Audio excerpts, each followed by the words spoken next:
What's going on, everyone? James Lynch here doing a quick reaction video to some massive news. Dana White confirming Francis Ngannou, the UFC heavyweight champion, is officially a free agent. Dana White mentioning this at the press conference. Mark Raimondi from ESPN doing a great job summarizing everything that he says. He says that we offered Ngannou a deal that would have made him the highest paid heavyweight of all time. He turned it down. We're going to release him from his contract. He can go do whatever he wants. Yeah, huge news. We've had free agents leave the UFC before, but to this magnitude, this is a really big deal here. Ngannou leaves the UFC, in the prime of his career right now. One of the most talented heavyweights we've ever seen.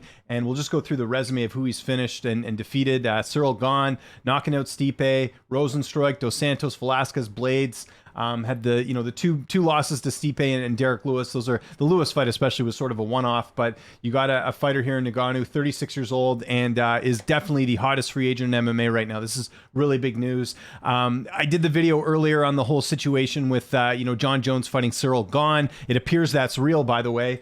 Dana White also mentioning in this thread here that I was very, very pissed off for a few hours ago. So that was a legit real ad there. Some people questioning whether it was real or not. If you missed that video, I do have the video in the description here on the Cyril Gane and John Jones fight, which is at UFC 285. But what's going to happen now? I think it's pretty obvious. I might be out to lunch here, but I think it's pretty obvious he's going to PFL for a variety of reasons. Number one, you got the $1 million.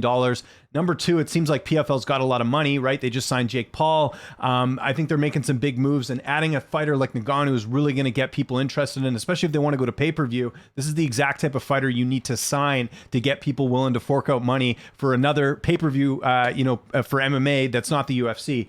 I'm sure Bellator will make their play. I'm sure One Championship, but I think PFL is probably the place you're going to see Francis Ngannou fight next. And there was that whole photo of him and one of his relatives wearing a PFL shirt. I think that speaks volumes. And let's also not forget Ray Sefo trains at Extreme Couture. That's where Francis Ngannou trains as well. There's a close relationship there. I could easily see him ending up there. But yeah, it's official now. That's why we're doing this video. It's official. Francis Ngannou is a free agent. So I want to know what you guys think in the comment section below. Where would you like to see Francis Ngannou sign? I would love to hear your thoughts. Who would you like to see him fight now that it's not going to be in the UFC next? Follow me on Twitter and on Instagram at Lynch on Sports, and make sure you subscribe to this YouTube channel, youtube.com/LynchOnSports. I'm James Lynch. Thanks so much for watching, and I'll see you next time.